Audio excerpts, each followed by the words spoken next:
I have that radio voice too. Yeah, and it's just weird sometimes when you get like 5 minutes.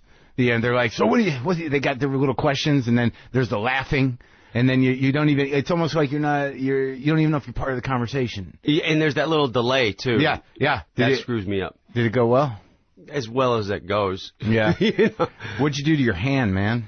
I ruptured a tendon in my finger. I was filming a promo at a frat house, dressed as Irving Zisman, 86-year-old man. Yeah, 3 hours of makeup. Yeah. And sitting in the audience with the students watching the movie, and one of the students dosed me with ecstasy. Come on. I swear. No, but I mean, like, does that upset you? No. It confused me for a second. For the first 30 seconds, my heart starts racing. Yeah. I'm like, I don't remember taking anything. You don't remember. And then I got that feeling. I'm like, I hadn't taken it since my 20s, and I remembered. And I think if any other production, if the quote-unquote talent had got dosed, they would shut down. But I texted my producer. I'm like, I'm pretty sure I just got dosed with ecstasy. He says, do you need a hug? So we were like, let's just keep shooting. And one thing led to another. We got great stuff. The wheels fell off, and I think it was going through a table or hanging off the basketball rim. I don't know. It was fun. Well, did you see the guys that dosed you? Were there two laughing kids? No, I know who it was. I know who it was. And I have no bad feelings towards them. Yeah. If it had been acid, I would have been pissed. Yeah, because that's a day. There's 12 hours and you can't do anything about it. You can't you can't do anything. Nothing. You're stuck. Just got to ride it out. That's no fun, man. Not if you don't do it on purpose. Yeah. It's like, I had other plans. Now I've got to wrestle with me. Did you do a lot of acid? No, I only did it 2 or 3 times. Yeah, that's enough. I did, the first time was window pane, which is weird. So they say. Yeah. Window pane. Yeah, they put it in your eye. Oh, really? Liquid acid, they put it in your eye. Where the hell did you get that? When did you do that? I was 18 or 19. I just moved here from Tennessee. Welcome to L.A. And someone had liquid acid, and they're like, it works best in your eye. I'm like, here you go. Boom. Yeah, and it worked pretty good. Yeah? Yeah. Did you travel? No, I was at the beach, and so we just kind of did that thing. Yeah. Laughed a lot, walked around in circles. It was fun that time. Yeah. Did you have a dark one? Once I took acid with this guy, and he had 2 big, you know what band dogs are? Mm-mm. And they're a cross between like a Mastiff and a Rottweiler. Big. Yeah, and it was just me, him, and this other dude, and we're all just sitting in, tripping on acid in this house with these 2 huge dogs. Oh, no. And it was hot, and I remember being thirsty, and I don't know if I had the wherewithal to drink water. Yeah. It wasn't even fun. Yeah, it's too scary to drink water. That's the last time I did it. The dogs would have been the killer for me. Well, they're the size of a Great Dane, but like a Rottweiler. Right, and they're thick, right? They're like bull mastiffs. Yeah, kinda. Yeah. And when you're on acid, they become even bigger, and then they get smaller, and then they get bigger. It was too much. And sometimes they're evil, sometimes they're just dogs. Sometimes we cuddle. Yeah. Other times you're like, you're Satan. So I saw the movie. I want to know what what's going to happen with all that footage at the end. Because it's one of those things. We'll talk about the arc of the whole event of your life if we can. But because at the end, when you watch the stuff you do, and this movie, Bad Grandpa's got it's got a narrative, but then it's got the bits dropped into the narrative. And then, like, the party is like, we're at the end when they're going over credits and you see these things that you didn't use. Yeah. You're like, why didn't they just put those in there? Well, I mean, I haven't counted, but say there's 50 bits in the movie. Yeah. We'll film over 100 just to get those 50. Yeah. And with this, a lot of stuff fell out because, as you said, there's a story in this, and Jackass is just vignettes. We never had to service a story. So because of that, we filmed a lot of stuff with Spike Jonze playing Gloria, an old lady. Yeah. And it worked.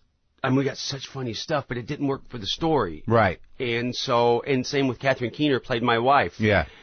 Hilarious stuff with her, but it didn't work for the story. So we have all this footage. We've already got a lot on the DVD we're releasing, but we're going to do a whole other release, like a Bad Grandpa 0.5. Right. We always do a 2.5, 3.5 with all the Jackasses.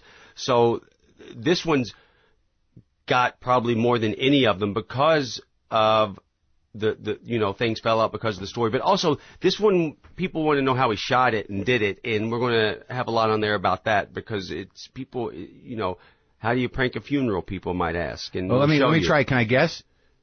Did you already talk about it? Yes. You've already talked about it somewhere. Yes, somewhere, yeah. You presented yourself to the funeral parlor as a guy with no family, and the funeral parlor said, well, we can probably get some of the congregation in, we could probably bring some people in. You wired the place the day before, and you did it that way. Yeah, we did. We found a funeral home right. that said, yes, you can do it, and two really, really sweet guys, and it was a tribute to their dead father who pulled pranks all the time. Right. And they said, of course you can use our place. Yeah. I mean, they had a death mobile from Animal House in their garage at the funeral home. The whole, So they knew who you were, and they were like, yeah, fuck yeah. They were totally down. And what we did is we hired a choir, caterers, drivers, and when they got there, we said, this guy's got no family, he's outlived all his friends, can you sit in the audience? Yeah. And luckily, they said sure. Yeah. Even the preacher wasn't in on it. I made up a false history for my deceased wife and handed it to him, and we did it twice. Yeah. And both preachers preached the prettiest sermons about it was. Oh man. Do you feel bad ever? That one I was a little nervous about because they're getting ready to see something terrible in a funeral home. Yeah. And I was worried that some of them would have heart attacks. Right. And eventually, and I thought, even if they don't have a heart attack, they're never going to sign. Right. So we did it twice. We got great reactions. Yeah. And we had it scheduled a third time, and we all said, let's not do it. Let's not put anyone else through that. So we do feel bad sometimes. But in that particular instance, when we said, hey, ta-da, it's just a movie, they were so relieved to know what they just saw wasn't real. They were like, yes, we'll sign, thank goodness.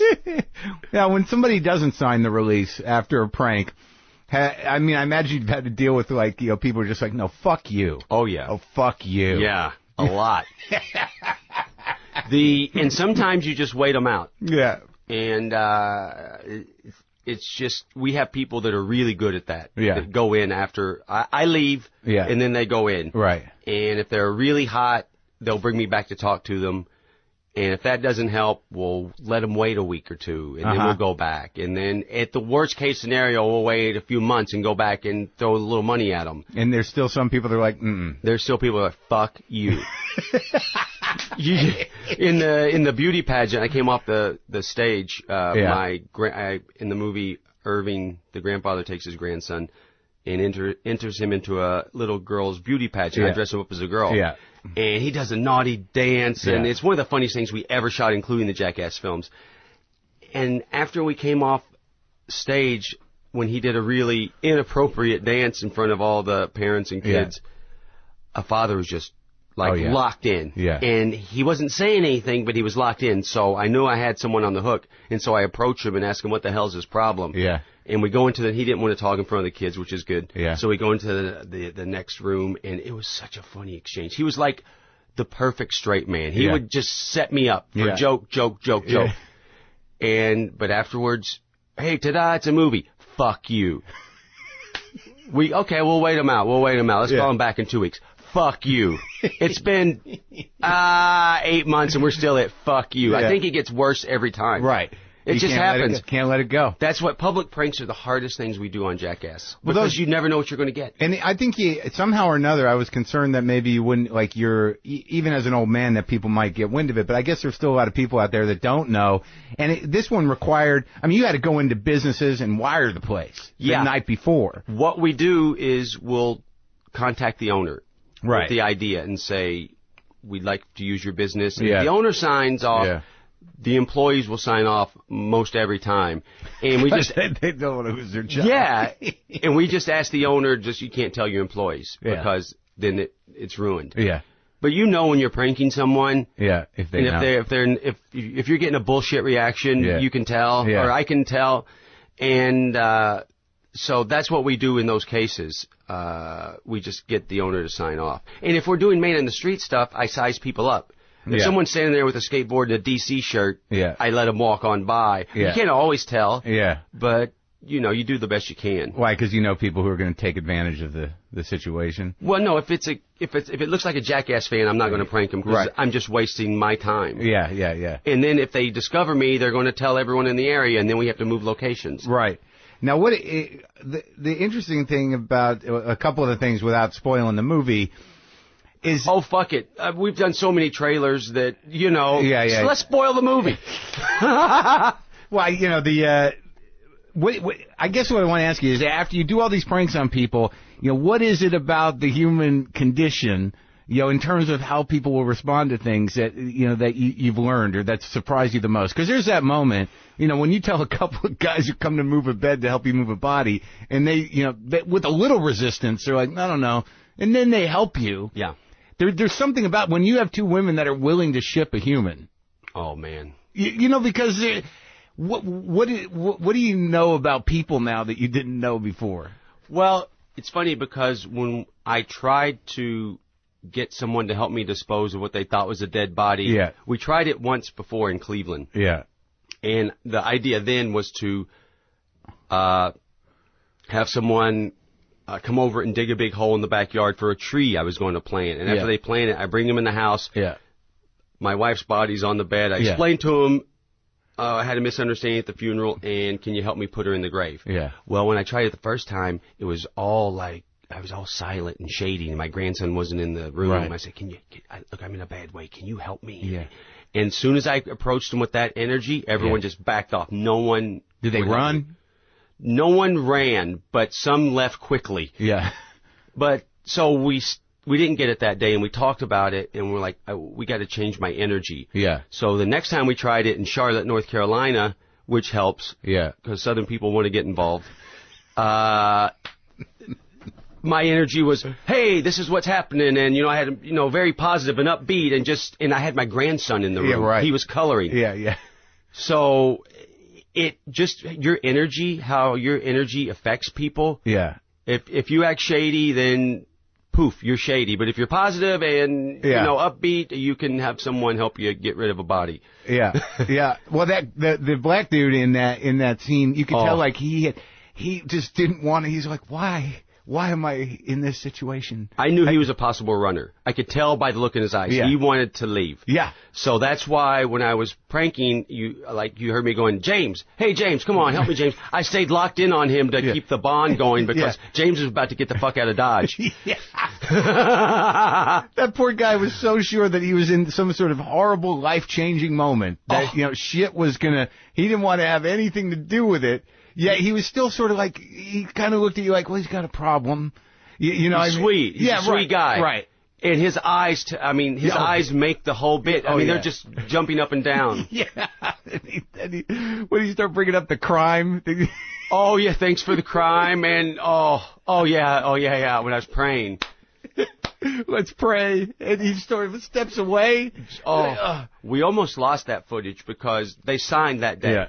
But they came back the next day. Their boss heard about what happened, and they said, and their boss got pissed because they were in a company truck. They had company stuff on their shirts, and so they said, "We don't want to be a part of it." So we gave them their paperwork back, right? Because we're not going to keep someone's paperwork if they don't want to be a part. It's not like, "Hey, we got your signature. Fuck you." Yeah. We can't do that. Yeah. We don't want to do that.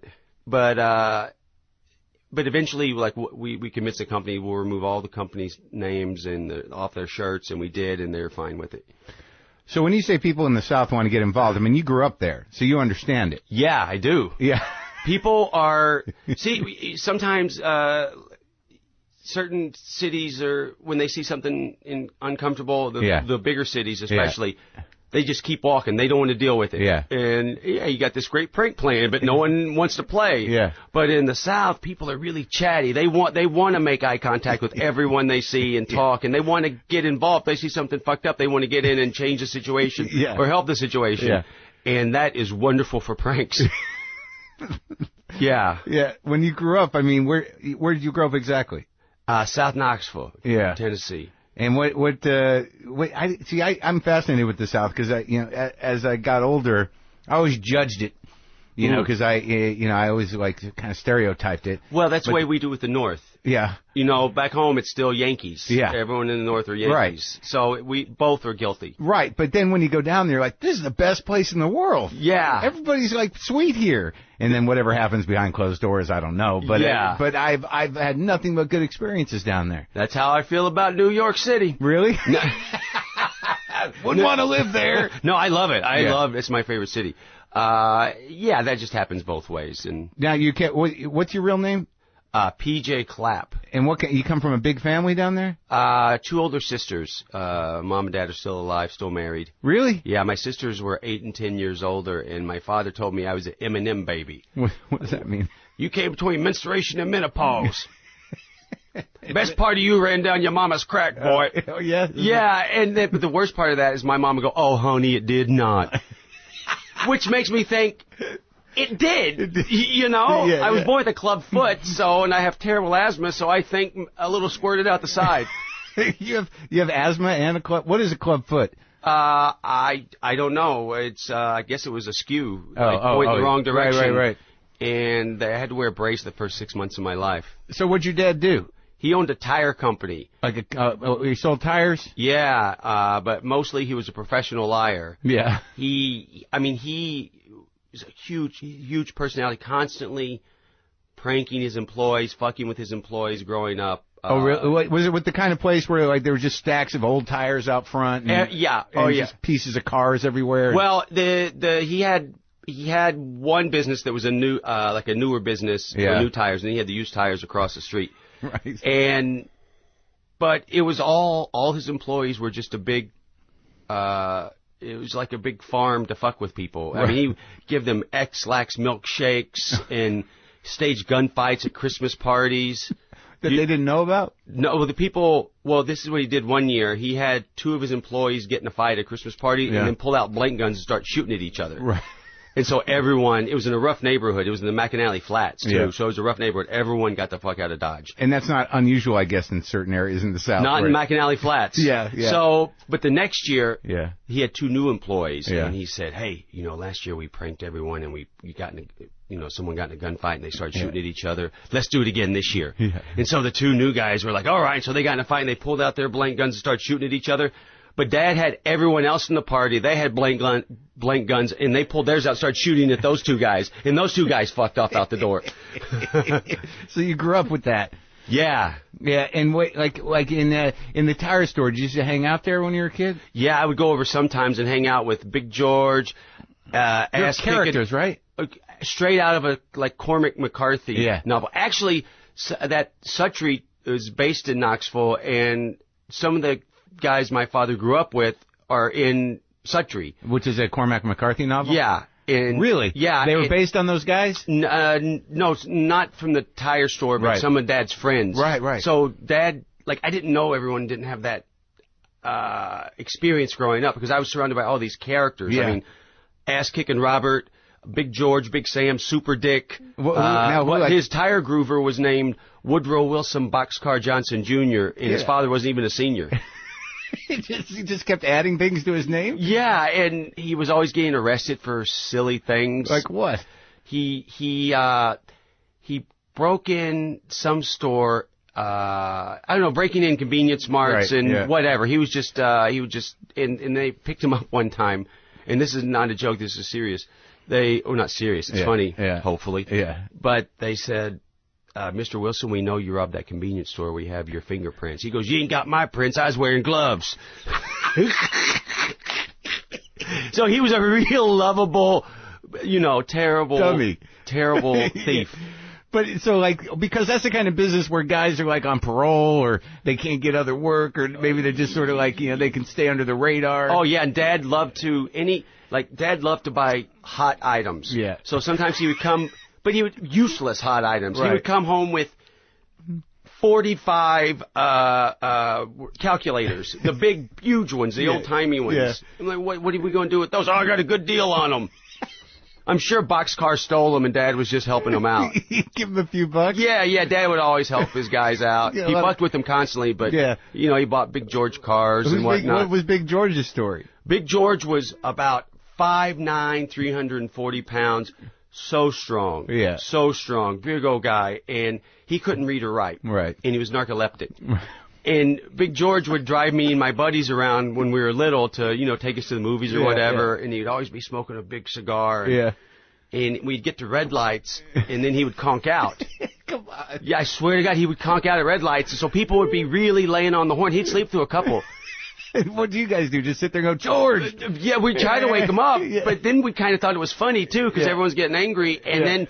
But the scary part is whenever he'd wake up, he'd just wake up and drive. And so sometimes it'd still be a red light. And Big George was awesome. He went one day, my dad, he told him there was a picture of a monkey on the front page of the Knoxville News Sentinel. Yeah. Dad said, "Hey, Big George, look here. A monkey, a gorilla escaped from the zoo. Ain't that funny?" And Big George had never let you know he couldn't read. Yeah. So he looked at it. And all day long, he laughed about that monkey that gorilla escaping from the zoo. And Dad kept it in his head all day. And at the end of the day, Dad says, "Hey, George, can you go in the back and pull off a couple of 220R15s off the top of that stack?" Yeah. And Big George, yeah. And when Big George got back there, Dad had boxcar, little bitty boxcar, dressed in a gorilla suit down the tire. So when Big George got there, boxcar sprung up and went, boogity, boogity, boogity. Yeah. And before Dad could get to him, Big George had about beat boxcar half to death. He was just wailing on the gorilla. So that happened all the time. All the prank stuff, I'm just trying, I'm just emulating my father. Does he like it? He loves it. Yeah. He doesn't like when I do stunts. Yeah. No one in my family does, but the pranks he loves. Yeah. Yeah. They're scared about the stunts. Yeah. Yeah. Well, I mean, part of on your resume when you look you up, it says Daredevil. I know. Which is great. I mean, how many... But seriously, I mean, I was thinking about that because I was looking at Wiki or whatever, and I'm like, who gets called a daredevil? There's only like 3 daredevils. Do you know he's like Evel Knievel, and I can't even name another one. Yeah. You're a daredevil. Yeah, that's pretty silly, but I guess I deserve it. But it's a unique title. I mean, do you know any daredevils? I know doing what I do, you meet a lot of... like Matt Hoffman. You know who Matt Hoffman was? He's he's a BMX rider. We actually did a Matt Hoffman tribute to Evel Knievel. Mm-hmm. He's like our generation's Evel Knievel. He's a BMX rider in Oklahoma. And before people started doing the mega ramps and everything, right? He was, attaching lawnmower motors to his bike so he could get up enough air, and he died a couple of times because he got like, I don't know, 50 foot in the air and came down and slammed straight on the... So he's broken up?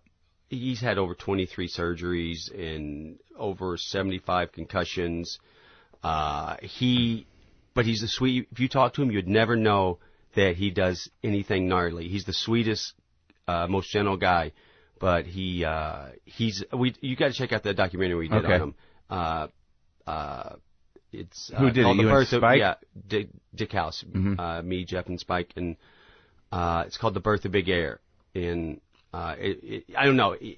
I think you'll like it. The interesting thing about being a daredevil of any kind, even with you, is that it's not just the courage or the insanity of doing the stunt, but a lot of guys are like, they got to put shit together. Like you said, he's taking, lawnmower motors, and you've got to rig shit up. I mean, there's a lot of, there's mechanical elements to it. I mean, to really choreograph a prank or to get what you want to get done, you got to sit there like rocket scientists and go, well, how do I do this and not hurt myself, or what's going to get the biggest effect? So there's all this invention involved in it. Well, we never think, how can we do it and not hurt ourselves? We know that we're getting ready to, honestly, if you're doing a stunt and if you don't get broke, you're going to do it again.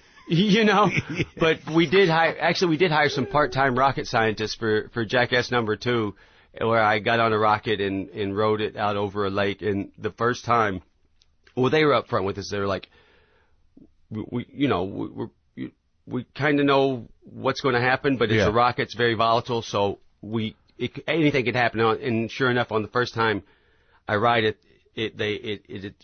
whatever. Ignited. I remember that prank when he shot into the water. Yeah, and the 5 or 6 foot long metal rods go out every side. Right. And you almost lost you almost got killed on that one. Oh yeah, that would have taken my head right off. And one went 300 yards back and flew right between two of our art guys' heads. It would have taken their heads off. Yeah. But, we shot again as soon as we got another rocket. Have you ever sort of sought to identify, what, I mean, it's one thing doing pranks. I mean, you grew up with that. Right. But to take it to the edge every time and to know you're going to do it and to know you're doing something, life-threatening for a joke.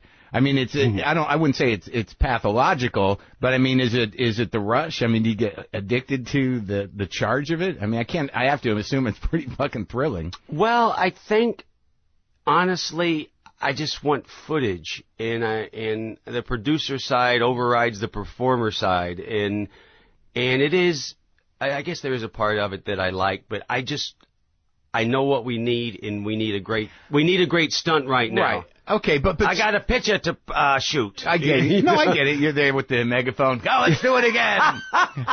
Reset. But I mean, I have to assume that you didn't originally get into show business to do Jackass. I mean, what was, when did you, that's a good shirt, by the way. That's from the cover of Back in the Barrooms Again, right? That's from, way to go. Yeah.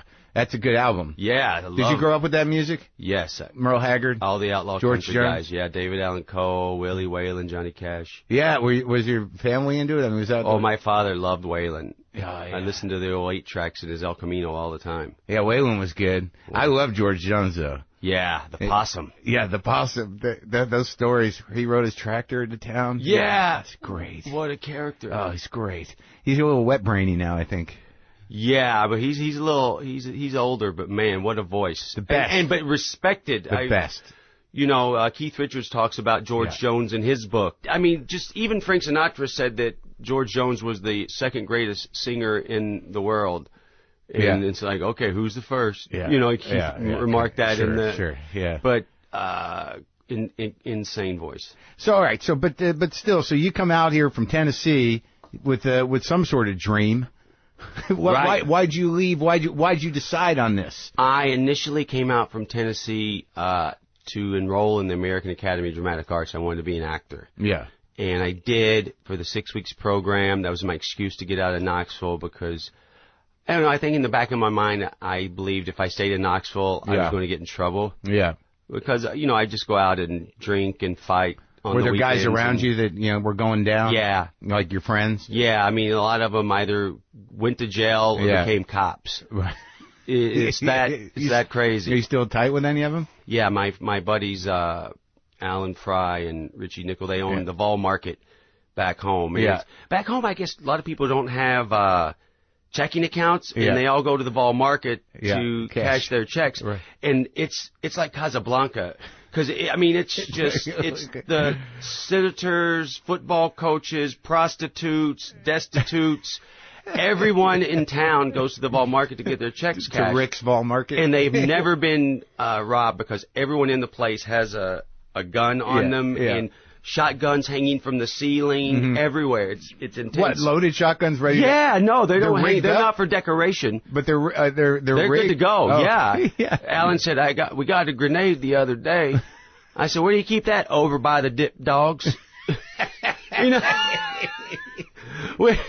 It's I love going back there. When I go home, I always go to the Vol Market. My dad always wants to go out to the Vol Market with me. Do you have a place out there? Or you just stay at your folks? Or I what? stay at my mom and dad's downstairs. That's yeah. It's cold as shit downstairs too. I have to put aluminum foil up over the vents. They like it around 60 degrees. It's like you're on, doing Letterman or something. Right. All over the house. Oh, God. So, all right, so you want to be an actor? Right. I want to be an actor. I move out, and I went there 2 weeks, dropped out, and then I pretty much just I studied a little bit, but I really wasn't pursuing it because I was just out partying. I was living like I'd already made it. Right. Yeah. And not until... Doing acid in your eye. Yeah, basically. Yeah. And then my then-girlfriend became pregnant. Yeah. And I had a little girl on the way. Yeah. And that's what really focused me. I'm like, Daddy has to think of something fast. Yeah. And so I started writing for magazines, and one of the ideas was I would test self-defense equipment on myself. pepper spray, stun gun, taser, and then I was going to shoot myself. Well, I was going to have my friend shoot me there's footage with this. the 38 while I was wearing a bulletproof vest. And I did, and I took it. The only magazine that would support it, a lot of people wanted it. Yeah. But the only people that give me money for it is Big Brother magazine, which Jeff Tremaine was the editor of, who directs Bad Grandpa and all the Jackass films. So he was the editor of the magazine. Was what kind of, it was a skate magazine? Skateboard magazine. And that's a whole world in itself. Yeah, I was just going to write the article, and a couple of days before, Jeff said, you should film it. Yeah. And we'll put it in the skateboard video. This is the shooting you or the pepper spray? All of it. Oh, you did them all at once? I did the first 3 in about an hour, and then we had to drive out to the, out on the freeway off the 14 and pulled off on a fire road. To shoot yourself? Yeah. What, you don't want to do that in town? No, I didn't want to do that in Baggett. We were like the first 3 were around Sunset and Crescent Heights, Yeah. So, all right, so you shoot yourself. That's I would have to say that that's probably the birth of whatever it is that you started to become. That, when you're like, I'm going to shoot myself. I mean, that moment where you're like, all right, the vest's going to work, right? Well, I did. I called the company and let them, because I took the money, my Christmas money my mom sent me, and bought the cheapest vest they had. And I'd already said I was going to do it. Yeah. And I called them. I'm like, hey, is this vest really good? I guess it's the best money can buy. And I said, well, thank goodness, because what I'm going to do is I'm going to test it. I'm going to have my buddy shoot me. Yeah. And they say, can we call you back? And they call me back, and they say, we can't recommend you do that. And I'm like, well, shit, I already said I was going to. And that was the end of the conversation. But when we get out to the Angeles National Forest, the guy that was shooting it, Jeff Bender, shooting pictures of it, I don't know if he shot pictures, but he had seen his friend die by jumping off a motel into a swimming pool, and he missed. And so that brought back all of that when he was out there. So he was freaking out, like, don't do it, don't do it, don't do it. And then my friend who's supposed to shoot me says, I can't go through with it. And so then I have to shoot myself.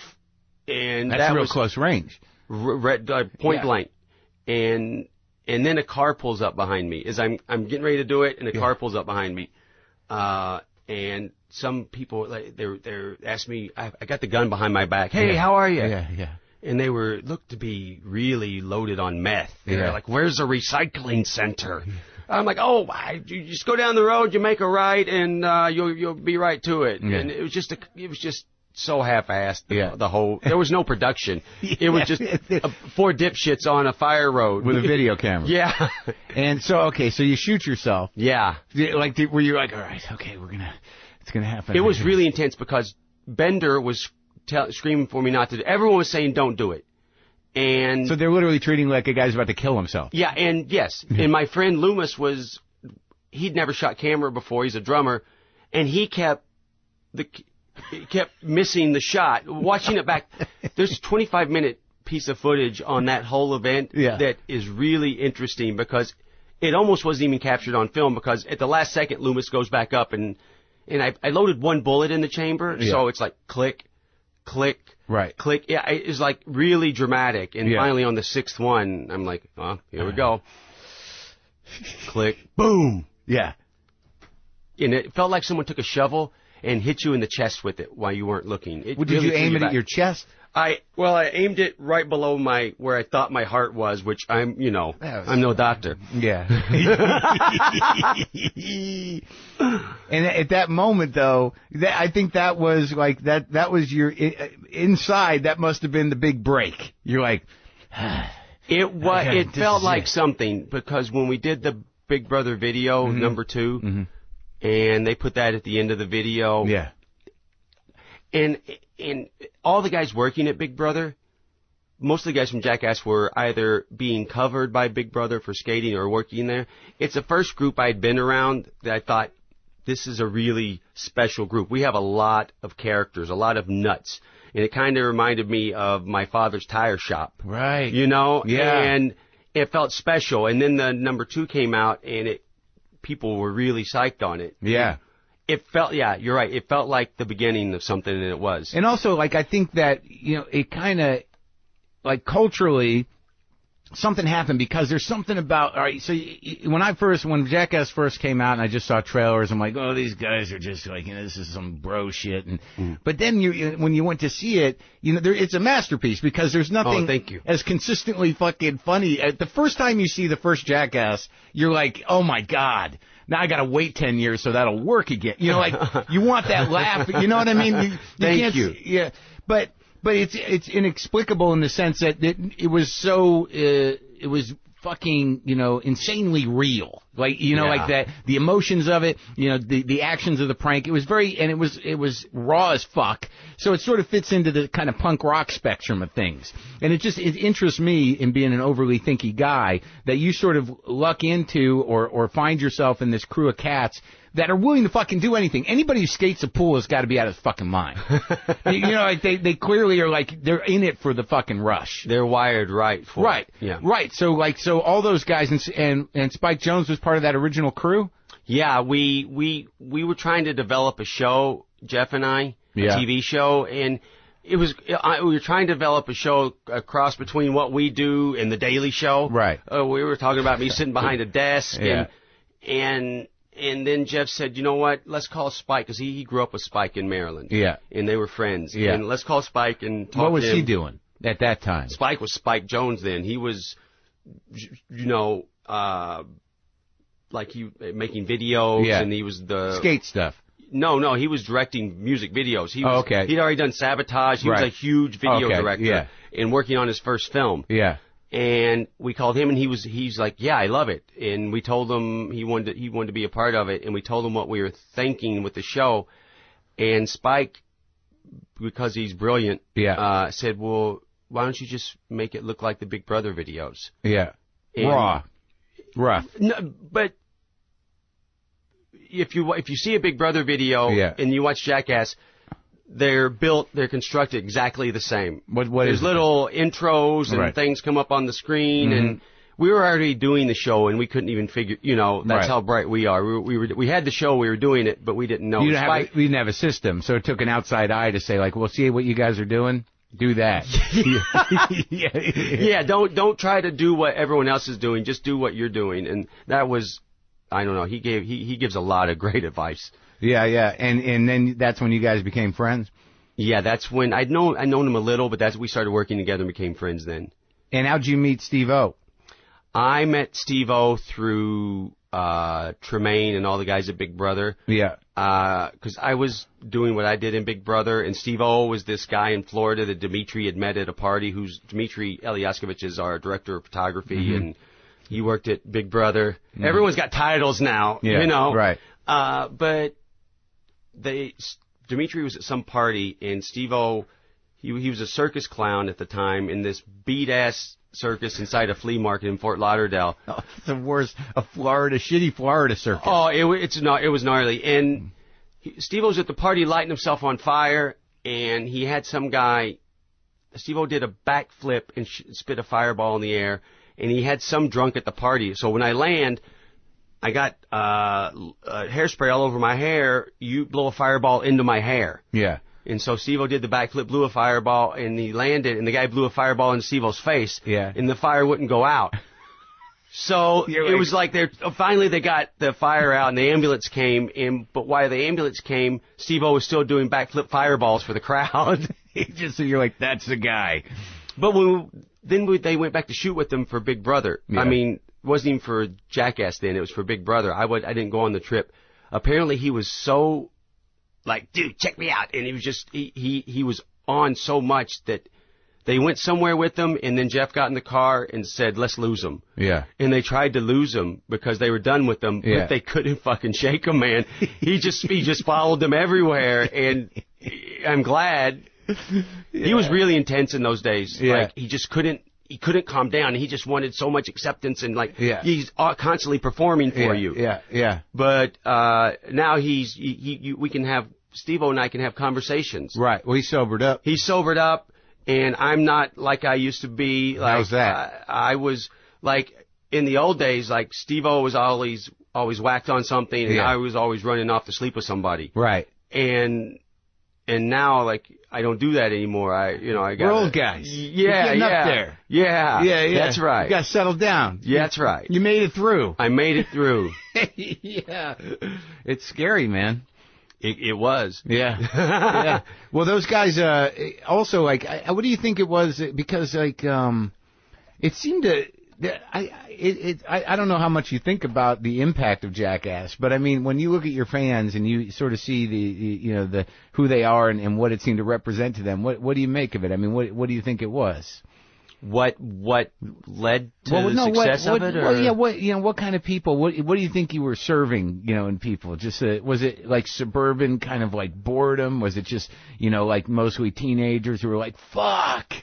I think everyone does really stupid things growing up. Yeah. Really juvenile, ignorant things, and I think people like that type of humor. Like, you fall down and go, ow. Yeah. People laugh. Right. It's just, you can't, you can't help but laugh when it's, and also I think what separates us from there's other people who do stunts and pranks, and I think the relationship between all the guys, and you see that we love each other, but we'll give each other hell, but at the end of the day, there's a good spirit about what's going on, and I think that's what people respond to the most. And I think the pranks and stunts come second. I think they like being with us the most. I think that's true. I think that, you have this gang of misfits, and because, every prank that you do requires a kind of total immersion of individual personalities, that you very quickly kind of like get the guys. Yeah, and we're not macho about it. Right, yeah. You can read the fear on our faces. Sometimes they cry. It's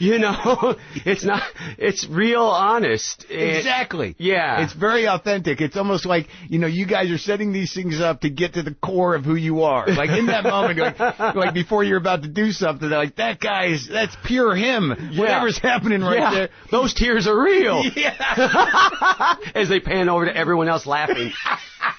Yeah, exactly. That's fucking crazy, man. And you guys are all pretty close? Oh, still? Yeah, absolutely. Yeah. Yeah, Steve-O's got some YouTube channel now, and he came by the office the other day. I filmed something with him. Yeah. Pontius is always around. Yeah, he's an odd one, huh? He's the best. His dad's a surgeon, his sister's a doctor. Yeah. And he has that intellect. He's just a nut. But in the best way possible. He means no harm to anyone. But he just is in left field. Yeah. And no one makes me laugh harder than Pontius. Yeah. I mean, we'll be at a dinner, and it'll be a table full of 15 people, like people with their wives, and he'll start stories unprompted. And they'll be really naughty. Like, if you or I tried to tell that story at the table, women would be pissed. They would slap us. Right. Like, But with Pontius, he's so lovable. When he tells it, everyone is in the palm of his hand. Yeah. Just unprompted out of nowhere. He's just like, yeah, girl with the hairiest beaver I ever slept with was from Portland, Oregon. And he goes on a horrible long story about that. He'll tell the story. Everyone's crying. There'll be like a break, like 2-second break. Oh, yeah, and then he'll just go into another, and he's unbelievable, and he's really, right now, he's really into guitars, building them and repairing them, and on the flight not too long ago, he tried to explain musical theory to me, and I'm just, I don't know anything about music, but he was trying to, because he loves it, and he wanted me to know, and it was so sweet, but, I just went in one ear and out the other, but he has a full comprehension. He's extremely intelligent, but a nut. Yeah. Well, I mean, I think there was an earnestness to all you guys, and, when you see it in the movies, that, I think everybody also sort of likes the idea of people sort of deciding their own destiny, even in a moment where you're about to get on a rocket, metaphorically, that's sort of like, that's fucking nuts, but that guy's living it. Yeah. You know what I mean? Someone asked my father, someone interviewed him, I think it was Rolling Stone, and he said, why do you think your son does, it was when the show first came out, why do you think your son does what he does? He's like, well, he's like that Dominican baseball player. He ain't gonna get off that island by bunting. That's right. That's hilarious. He's sharp. Well, I worked with Lance. Lance Bangs directed my stand-up special. And like he couldn't be a sweeter dude and a quieter dude. Yeah, and it's like just to picture him around you guys. And he's so sensitive and smart. Yeah. And then he's in there with us, and he loves it though. Yeah. And he'll have laughing convulsions. Yeah. Because it gets so ridiculous shooting with us. Like it's basically you're giving the camera to a bunch of monkeys. Yeah. And he has all this knowledge, and Right. he's very intelligent. And then he sees sometimes we can't even do the most basic things, and he'll start crying, laughing. I remember we were doing the thing in Jackass #2 where Steve-O was drinking beer out of a funnel through his butt. Yeah. And we were trying to get Steve-O just to, hey, turn around and face the camera, and he couldn't take that direction. And you had to be there, but it's in the movie. Lance just breaks down, and he in those moments you can't even get to him. He's just crying, laughing, and everything's going out, nothing's coming in. He's a gem. Yeah. He's a puker too. Yeah, I know. I saw that. He's got a very nervous stomach in every fucking movie. He pukes. It's so unlikely. If you met Lance Bangs and talked to him one-on-one, you're like, how the fuck are you shooting with those guys? Yeah. You're so smart. Right.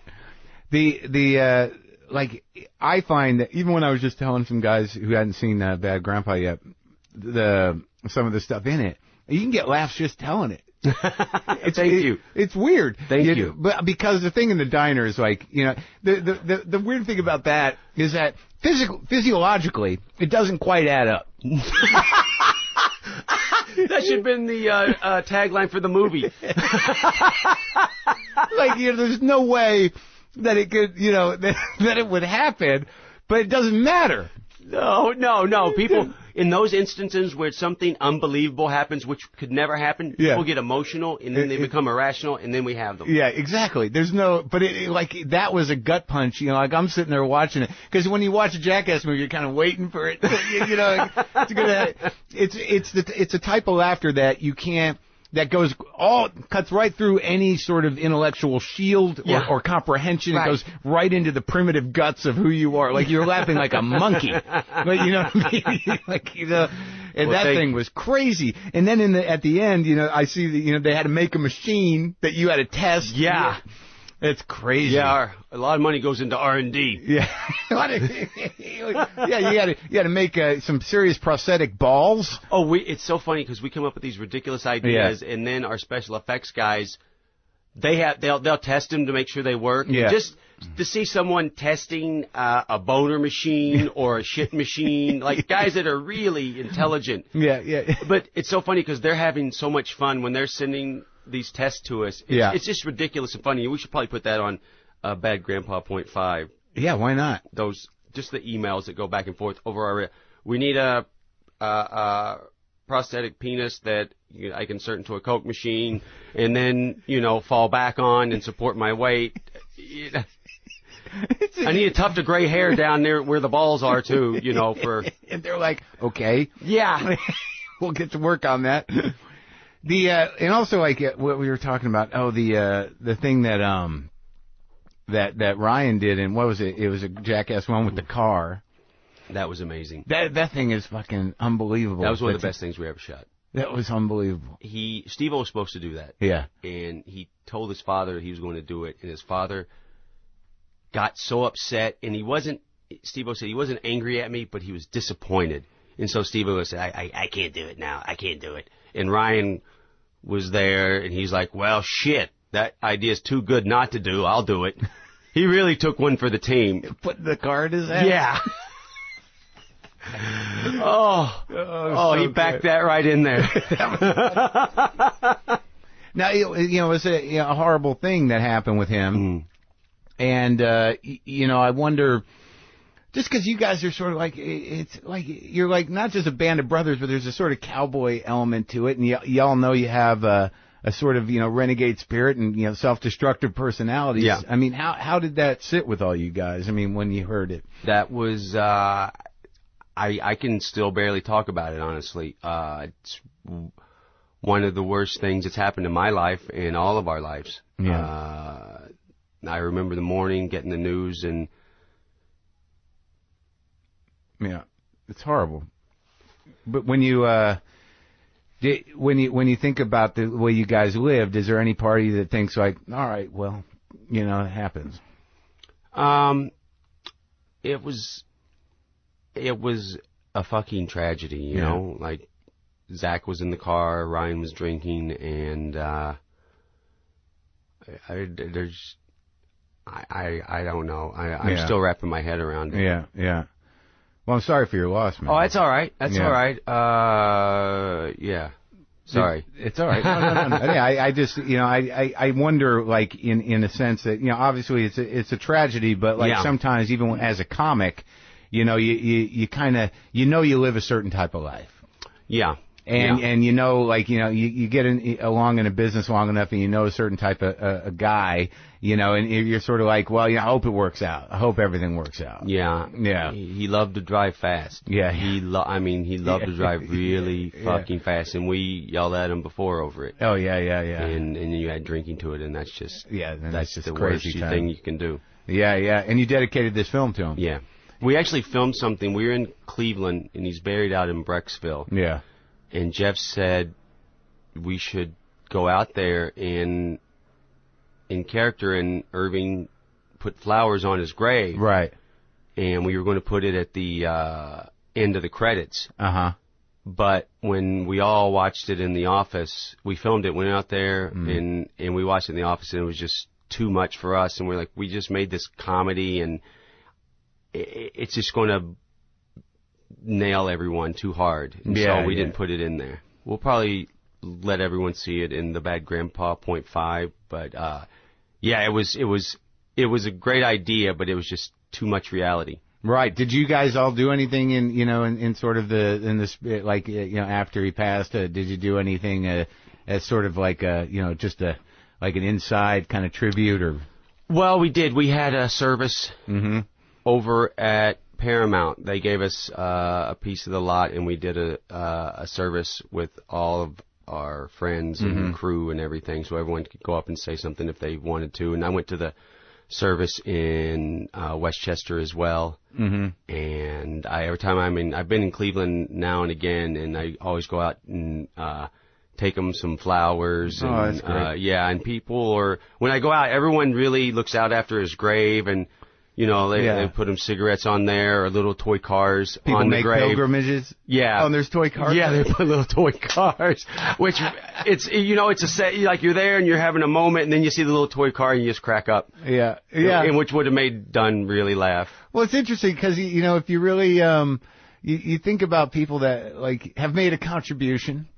And, there's no doubt that bit, him going into a doctor's office to get x-rayed with a toy car in his ass and pretending like he didn't know what the problem was. Oh, God, that doctor was genius. Yeah, it's one of the, it's actually, it sounds, like I'm being condescending, but it's one of the greatest pranks ever done. I feel that way too. I'm on your side. It's so ridiculous. It's like a tremendous contribution. It's unforgettable, and it will stand the test of time. Unlike many things, I feel the same way. What we do is stupid, but I think that was pretty great. But you know what? It's like, I don't know if it's stupid because the type of laughter that comes from it is so primitive that, like, unlike most other things, if somebody, as long as there's human beings, if somebody watched Jackass 1 100 years from now, he's going to get the same laughs. There's no way it's not. I feel that it's like in History of the World Part 1, where with the cavemen, something happens and the dinosaur comes in, and the comedian's doing his shtick, and the dinosaur comes in and takes him away. Everyone's dying. And it's been that way since the beginning of time. And you tap into that. It's a real primal thing. Let me just ask you about some of the other projects. I know like the Wild and Wonderful Whites of West Virginia. Yes. Which I love that thing. Thank you. And it's a great documentary. Now, what got you involved with them? Did you see the original Dancing Outlaw documentary? It was done like 20 years ago. Oh, about the old man? No, it was that's Talking Feet. That was D. Ray White. He was a respected mountain dancer. Right. And he was in the Talking Feet documentary. This one was on Jesco. I didn't see it. Julian Nitzberg, who directed The Wild and Wonderful Whites of West Virginia for us, was in Boone County, West Virginia, doing a documentary on Hazel Atkins. And him and Hazel had a falling out about halfway through, and Hazel told him he was going to kick and kill him. And so Julian said, all right, let's just take a break. And he was at a bar, and he met Mamie White, Jessica's sister. And she said, you got to meet my brother. He was this mountain dancer like his father, but he had all these different personalities. And so Julian just went out and filmed a bunch of stuff with Jessica and his sister. I've seen all of it. It's so, it's as real as it gets. And so Julian took that to a couple of guys, and the couple of guys said, hey, let's do the documentary, and you can work sound when, Julian found it. But it's a great, you should see, it's like a 30-minute documentary called The Dancing Outlaw, and in it, he's just like telling stories about huffing gas and getting arrested, and he was like 29 at the time, lived with this 50, 60-year-old woman, and they used to sit on the edge of their mobile home and just fight back and forth. Well, you rip all the pages out of my Bible, woman, I'm going to slash your damn throat if you don't. I mean, it's crazy. And it was a huge underground hit, like back home, and I saw it on the 8th generation VHS. And one of my friends years later said, hey, I know one of the guys that worked on The Dancing Outlaw, and it's Julian Nitzberg. And so I went and met him for lunch, and we were talking. He says, I got all this footage no one's ever saw. And out of that lunch, we decided we want to do something more on Jessica White and the family. And so what we planned, we sent him to Boone County for 3 days. Film as much as you want. Let's see what kind of see what Jessica's up to now. But when he came back with this, the footage was insane, and we realized that Jessica is like the 6th craziest person in his family now. He's been unseated by the younger generation, and the new kids they grow up in that environment, and they're going for it. And that's how that happened. And it's just Boone County is it's an old mountain coal mining town, and when you work in those coal mines, you don't know if you're coming out of it, and people live real hard because of that. And there's all this distrust in the community because the coal mining companies completely screw the town over, and I think Jessica's father felt screwed over by the man. And so he had all his kids sign up for basically crazy checks, disability checks. Well, if they're going to screw us, let's screw them, and you guys get crazy checks. And watching the footage, they deserve it. They earned it. But there's a side of them. They're so charismatic, and I've met Jessica and Mamie, and I really like them in person, and they live hard. Well, but and I think that that speaks to the whole sort of tone of who you are and what you do, is that from pushing the envelope you become authentic. That if you don't have a choice in your life but to fucking push it and to live hard or to take these insane risks, who are you? You know what I mean? I romanticize it too. I got, a lot of my heroes are drug addicts and fuck ups because you're like, well, they're like astronauts. You know what I mean? They're going to the moon of fucking darkness. Townes Van Zandt. Right, exactly. A lot of them can't help themselves, obviously, but that makes it even more endearing because it sort of amplifies, the struggle that we all have. It's just that is the maximum struggle. With your demons or with this desire to do stuff. But I also think with that documentary, and I think because of where you come from, that it's very easy to condescend and look down on on mountain people and that culture and stuff. But there's a real point of American and Southern pride around that stuff. As funny as it all is, they're still your own in a way, right? Right. I have family. My mom's side is from West Virginia, not far from Boone County, and my dad's side from Tennessee. But it's just my family. I just did a genealogy thing, and they go back. It's a long line of farmers and people who worked in factories and that worked off the land. Right. And I blood kin to Daniel Boone. Really? Yeah. Huh. So I'm a genuine hillbilly. And you got 3 names. Same amount of teeth too. But one funny thing happened with the genealogy report. The guy who's doing it's a really respected genealogist, and he calls me. We're sitting there. He's like, "Oh, I got some reports back, and I want to talk to you about them." And I said, "Oh, good. What have we learned?" He said, "Well, your family is, from the rural mountain community, and in those communities, no one ever leaves the community, and no one ever comes into the community." And just like you did, I started laughing. You knew where he was going. I knew where he was going, and I was almost in tears laughing. He goes, "So it's not uncommon for there to be inbreeding inside of those communities." And I said, "Is there inbreeding in my family?" He goes, "A significant amount." But he delivered it so straight and so sensitively, it made it that much more hilarious to me. Significant amount. All right, man. Well, it's great talking to you, buddy. Thank you. And put in a good word with Spike for me, man. No, Spike is the one who turned me on to your show. He said, "Have you heard Marc Maron's show?" And I said, "No." And he said, "Listen to it. It's amazing." And he loves this podcast. Can we get him in here or what? I don't know. I can tell him I did the show and had a good time. He's really private. I know, but if he likes the show, he knows what we do here, and I respect his work a great deal. And what I'll do is I'll give you my email and see what that does. Okay, I think he'd be great on here, but it's up to him, Well, I know we're not going to go over there and kidnap him. No, we can.